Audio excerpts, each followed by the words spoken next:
오늘 이 깊이 있는 탐구를 함께하고 계신 청취자 여러분, 한번 상상해 보시겠어요? 당신이 당대 최고의 지식인이자 사회적으로 엄청난 존경을 받는 그 율법의 스승이라고 가정해 봅시다. 네, 평생을 학문하고 또 종교적 수양에 바친 그런 인물인 거죠. 맞아요. 그런데 어느 날 밤에 젊은 랍비에게 찾아가 대화를 나누던 중에 삶과 구원의 가장 근본적인 원리에 대해서 막 책망을 듣는 겁니다. 당신은 가르치는 자이면서 어떻게 이런 기본조차 알지 못하느냐 하면서요. 와, 아주 엄중하고 뼈아픈 책망이네요. 그렇죠. 그 순간 당신이 느낄 당혹감이나 어쩌면 수치심과 혼란이 어떨지 가늠이 되시나요? 아마 자존심이 무너져 내리는 건 당연하고요. 평생 자신이 굳게 믿고 쌓아온 그 지식과 세계관의 기반 자체가 송두리째 흔들리는 거대한 충격이었을 겁니다. 완전히 멘붕이 왔겠네요. 네. 자신이 전혀 모르는 완전히 새로운 차원의 세계가 눈앞에 덜컥 열린 셈이니까요. 바로 그 당혹스러운 상황이 오늘 우리가 깊이 탐구할 성경 속 한 장면입니다. 오늘 우리가 파고들 자료는 성경 요한복음 3장에 기록된 예수님과 니고데모라는 인물 사이의 대화입니다. 아주 유명하면서도 또 심오한 성경 본문이죠. 네, 오늘 우리의 임무는 이 대화를 그냥 겉핥기로 보는 게 아닙니다. 성경 깊숙한 곳에 숨겨진 그 중생, 그러니까 거듭남의 참된 의미를 파헤쳐 볼 거고요. 네. 또 수천 년간 이어진 이스라엘의 역사적 불신앙, 그리고 도대체 광야의 노뱀과 십자와, 영생이 어떤 메커니즘으로 연결되는지 그 거대한 논리의 퍼즐을 맞춰보는 겁니다. 이 대화가 성경 전체에서 가장 매력적이면서도 무거운 본문 중 하나인 이유가 바로 거기에 있거든요. 어떤 면에서요? 그냥 밤중에 찾아온 늙은 학자와 젊은 랍비 사이의 사적인 에피소드처럼 보이잖아요. 그런데 한 걸음만 들어가 보면 수천 년에 걸친 이스라엘의 역사, 인간의 영적 파산 상태, 그리고 하나님의 거대한 구속사 전체를 관통하는 진리가 아주 치밀하게 얽혀 있거든요. 자, 그럼 이 묵직한 대화가 벌어지는 한밤중에 예루살렘으로 들어가 보죠. 니고데모는 유대인의 관원이자 바리새인입니다. 그런데 굳이 남들의 눈을 피해서 밤에 예수님을 찾아와요. 지위가 있으니까 남들 시선이 좀 부담스러웠겠죠. 네. 그리고 처음에는 하나님이 함께 하시는 분이라는 칭찬으로 부드럽게 대화를 시작하죠. 그런데 예수님은 그 인사를 받으시기는커녕 다짜고짜 사람이 물과 성령으로 나지 아니하면 하나님 나라에 들어갈 수 없다며 이른바 거듭남을 던지십니다. 인사도 안 받으시고 바로 본론, 그것도 가장 근본적인 문제를 찌르신 거죠. 그러자 장대 최고의 지식인이었던 니고데모가 어찌 이런 일이 있을 수 있습니까? 사람이 늙으면 어떻게 다시 태어납니까? 어머니 뱃속에 다시 들어갔다 나와야 합니까? 하면서 완전히 무너져 내립니다. 네, 지식인의 한계를 그대로 보여주는 장면이죠. 여기서 제가 좀 정말 궁금한 건 니고데모가 지금 비아냥거리는 건가요? 아니면 정말로 이 영적인 비유를 물리적인 출생으로밖에 막 이해하지 못할 만큼 꽉 막혀 있었던 건가요? 비아냥이라기보다는요, 그의 신학적 세계관 안에서는 다시 태어난다는 개념 자체가 아예 성립할 수 없었다고 보는 게 타당합니다. 아, 세계관 자체에 그 개념이 없었다. 네, 바리새인들의 굳건한 믿음 중 하나가 자신들이 아브라함의 혈통으로 태어난 순간 이미 하나님 나라의 백성으로 확정되었다는 거였거든요. 혈통 자체가 패스포트였네요. 그렇죠. 율법을 지키는 건 그냥 그 백성다운 삶을 유지하는 수단일 뿐이었습니다. 그런데 예수님은 지금 네가 가진 혈통, 네 종교적 열심, 그거 다 백지화하고 영적으로 처음부터 완전히 다시 태어나야 한다고 선언하신 겁니다. 와, 그러니까 니고데모 입장에서는 약간 내가 이미 집안에 들어와서 잘 살고 있는데 왜 자꾸 문 밖으로 나가서 다시 들어오라고 하느냐 이런 심정이었겠군요. 정확합니다. 그의 뇌 구조로는 도저히 프로세싱이 안 되는 폭탄 선언이었던 거죠. 하지만 예수님의 반응은 꽤 단호했습니다. 친절하게 다시 풀어서 설명해 주시는 대신에 네가 이스라엘의 선생으로서 이러한 일을 알지 못하느냐라고 아주 엄중히 책망하시잖아요. 네, 선생이 그걸 모르냐고 하신 거죠. 여기서 좀 의문이 듭니다. 아무리 선생이라도 자기가 배운 적 없는 새로운 개념을 모른다고 혼내는 건 좀 억지잖아요. 그렇게 보일 수 있죠. 이건 마치 평생 고전역학만 연구한 물리학과 교수한테 갑자기 누가 나타나서 아니 명색이 물리학 교수가 어떻게 양자얽힘을 모를 수 있어? 라고 막 화를 내는 것과 같은 상황 아닙니까? 하하, 비유가 아주 찰떡이네요. 예수님의 이 책망이 합리적이려면 이 물과 성령으로 거듭나는 일이 당시 이스라엘의 선생이라면 구약 성경을 통해 이미 당연히 꿰뚫고 있어야만 하는 지식이었다는 뜻이 되는데요. 정말 그렇습니까? 바로 그 지점이 예수님의 책망에 담긴 논리적 필연성을 푸는 열쇠입니다. 만약 예수님이 완전히 처음 듣는 새로운 지식을 꺼내신 거라면 그 책망은 불공평하죠. 그렇죠. 억울하죠. 하지만 이 중생의 계명은 이미 구약 성경에 명백하게 그것도 아주 구체적인 언어로 게시되어 있었습니다. 진짜요? 어디에 나와 있나요? 대표적인 게 성경 에스겔 36장입니다. 하나님이 선지자 에스겔을 통해서 맑은 물로 너희에게 뿌려서 정결케 하고 새 영을 너희 속에 두고 굳은 마음을 제하고 부드러운 마음을 줄 것이다 라고 약속하셨거든요. 잠깐만요. 물로 씻기고 새 영, 그러니까 성령을 주고 마음을 완전히 새로 창조하신다. 이건 예수님이 방금 말씀하신 물과 성령으로 나지 아니하면이라는 말씀과 정확히 일치하네요. 그렇습니다. 이스라엘을 가르치는 스승이라면 그냥 율법 조문만 달달 외울 게 아니라 인간의 타락한 본성으로는 율법을 지킬 수 없다는 걸 깨달았어야 한다는 거죠. 근본적인 한계를 알았어야 했다. 네. 그래서 하나님이 직접 물과 성령으로 새 창조를 일으키신다는 저 에스겔의 언약을 핵심으로 가르쳤어야 했다는 뜻입니다. 텍스트는 알았을지 몰라도 그 영적인 실제에는 철저히 무지했다는 거군요. 맞아요. 인간에게 근본적인 재창조가 필요하다는 사실을 몰랐던 겁니다. 텍스트를 학문으로만 대했을 뿐 생명으로 읽어내지는 못했다. 참 뼈 아프네요. 그래서 니고데모가 할 말을 잃은 상태에서 예수님이 아주 결정적인 말씀을 덧붙이십니다. 네, 어떤 말씀이죠? 우리는 아는 것을 말하고 본 것을 증거하노라. 그러나 너희가 우리 증거를 받아들이지 아니하는도다. 저는 이 구절에서 좀 이상함을 느꼈습니다. 어떤 부분이 이상하셨나요? 지금 어두운 밤에 마주 앉아서 대화하는 건 예수님과 니고데모 딱 두 사람 아닙니까?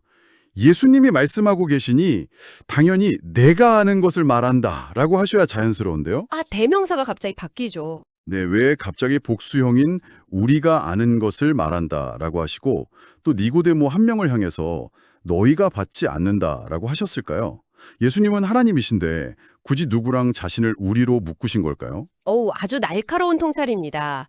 이 대명사의 전환에 이 대화의 스케일을 우주적으로 쫙 키우는 비밀이 숨어 있어요. 우주적 스케일이요? 여기서 예수님이 사용하신 우리는 예수님 자신뿐만 아니라 과거 이스라엘 역사 속에서 하나님 나라의 복음을 끊임없이 전해온 구약의 모든 선지자들을 총망라하는 대명사입니다. 아까 말씀하신 에스겔 같은 선지자들이요? 네, 이사야, 예레미야, 에스겔 전부 다요. 이사야도 메시아에 대한 계시를 전할 때 우리의 전한 것을 누가 믿었느냐라고 막 탄식했었거든요. 와, 그러니까 예수님은 지금 눈앞에 있는 니고데모 한 사람한테 화를 내시는 게 아니군요. 아니죠. 그분의 시선은 이미 수천 년 전 선지자들이 피를 토하며 메시지를 전할 때마다 귀를 막고 돌을 던졌던 그 이스라엘의 거절과 배척의 역사 전체를 꿰뚫어 보고 계신 거네요. 맞습니다. 니고데모를 향해서 너희라고 부르신 이유도 똑같아요. 니고데모 개인의 이해력이 달린다고 탓하시는 게 아닙니다. 그럼 뭐죠? 그의 완고함 속에 흐르고 있는 이스라엘 전체의 뿌리 깊은 불신앙, 그 율법주의적 교만에 빠져서 선지자들의 증거를 수천 년간 거부해온 그 거대한 역사를 법정에 세우신 겁니다. 역사의 법정에선 니고데모라 정말 압도적인 장면입니다. 그런데 여기서 한 가지 의문이 더 꼬리를 무는데요. 네, 말씀하시죠. 과거 구약 선지자들이 전한 증거랑 지금 예수님이 직접 전하시는 증거가 본질적으로 같은 걸 가리키는 거라면 예수님은 성경에서 왜 굳이 이 둘의 언어를 구분하셨을까요? 뒤에 이어지는 구절 말씀이시군요. 네, 내가 땅의 일을 말하여도 너희가 믿지 아니하거든 하물며 하늘의 일을 말하면 어떻게 믿겠느냐 이러시잖아요. 갑자기 땅의 일과 하늘의 일이라는 새로운 구도가 딱 등장합니다. 그 구분이 바로 선지자들의 한계와 예수님의 고유성을 보여주는 아주 핵심적인 장치입니다. 여기서 땅의 일이라는 건요. 네, 땅의 일. 구약시대 하나님께서 선지자들을 통해 이 땅에 친숙한 것들을 빌려 상징이나 예표로 하나님 나라를 간접적으로 보여주신 걸 의미합니다. 예를 들면 어떤 것들이 있을까요? 성경에 나오는 동물 제사라던가 성막, 율법의 의식들, 유월절 어린 양 같은 것들이죠. 눈으로 볼 수 있고 만질 수 있는 이 땅의 물리적인 사건들을 통해서 영적인 구원의 원리를 보여주는 일종의 시청과 교보제였던 셈입니다. 어떤 느낌인지 확 오네요.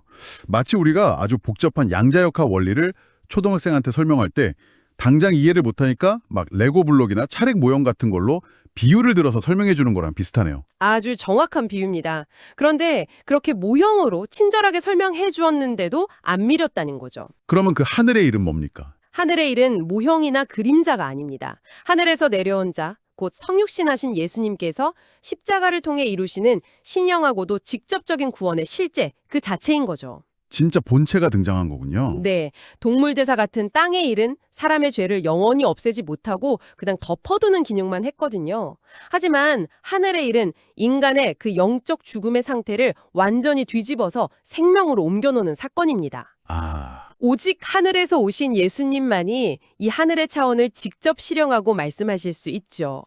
그런데 이스라엘은 과거에 이해하기 쉬운 모형들도 안 믿었는데 이제 진짜 영적인 실체를 들이미니까 아예 뇌가 정지해버리고 받아들일 수 없다는 걸 선언하시는 겁니다. 와. 레고 블록으로 설명해도 코웃음 치던 사람한테 진짜 작동하는 양자 컴퓨터를 눈앞에 딱 보여주니까 완전히 얼어붙어 버린 격이네요. 그렇죠. 절망적인 한계죠. 자, 그럼 여기서 우리의 탐구는 아주 결정적인 질문을 마주하게 됩니다. 니고데모조차 도달하지 못한 이 한계 속에서 도대체 생명을 주는 그 구체적인 하늘의 일이란 어떤 방식으로 일어나는가? 네, 가장 중요한 질문이죠. 놀랍게도 예수님은 여기서 아주 기묘한 구약 성경의 역사적 사건 하나를 꺼내 드십니다. 네, 바로 성경 민수기 21장에 기록된 광야의 놋뱀 사건입니다. 예수님은 모세가 광야에서 뱀을 든 것 같이 인자도 들려야 하리니 이는 저를 믿는 자마다 영생을 얻게 하려 하심이니라고 선언하시죠. 저는 이 부분이 정말 충격적이었어요. 하늘의 가장 거룩하고 신령한 일을 설명하시는데 왜 하필 뱀입니까? 뱀은 좀 부정적인 이미지가 강하죠. 성경에서 뱀은 보통 저주나 타락, 사탄을 상징하잖아요. 이 역사적 사건이 대체 어떤 메커니즘을 가지고 있길래 예수님이 자신을 뱀에 비유하신 건지 그 구조를 좀 분해해 주시죠. 이 메커니즘을 이해하려면 당시 광야 상황을 봐야 합니다.